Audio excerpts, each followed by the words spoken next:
Hər vaxtınız xeyir əziz izləyicilərimiz. Mərhəmətli Allahın adı ilə hər birinizi salamlayırıq.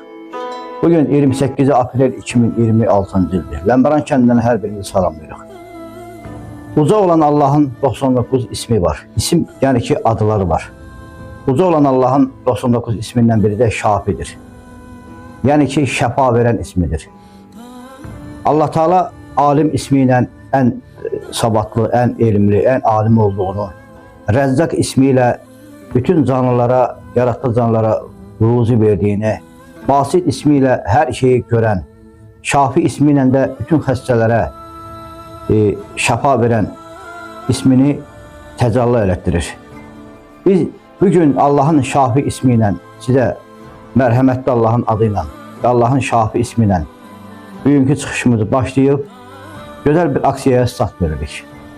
Hər birinizdən xahiş edirəm, Allahın Şafi isminə, şəfa verən isminə söykənərək gəlin birlikdə bizim Ləmbəran kəndimizin xeyriyyətçi bir oğluna, xeyirxah qardaşımıza, onlarla aksiyalarımıza, bütün xeyri aksiyalarımıza adı siyahıda keçən dəyərli bir qardaşımıza dəstək, maddi dəstək toplayalım ki, Allahın göydən bəxş etdiyi şəfa ilə və sizin əlimizdə toplayacağımız vəsaitlə Allahın Şafi ismini həmən qardaşımızın üzərində təcəlli elətmiş oluruq. Əziz izləyicilərimiz, Bakı şəhərində yaşayan dəyərli bir xeyriyyətçimiz, xeyirxah qardaşımız İsazadə Əvəz Əli dayının oğlu bir neçə gün bundan öncə gözündən ciddi şəkildə xəsarət alıb, həddindən çox qanaxması olub, ciddi şəkildə problemi var. Bakı şəhərində bir neçə xəstəxanada ciddi şəkildə müalicə alır. Biz də qərara gəldik ki, Əvəz İsazadə qardaşın bu kampaniyadan xəbəri yoxdur. O bilmir ki, biz burada aksiya keçirdik.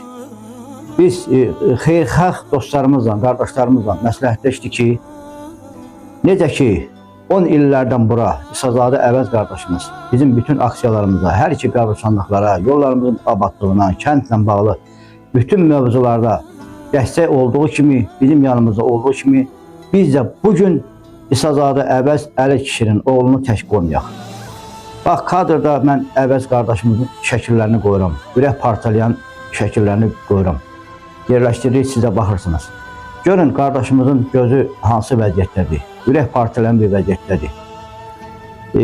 Şübhəsiz ki, şəfa verən Allahdır.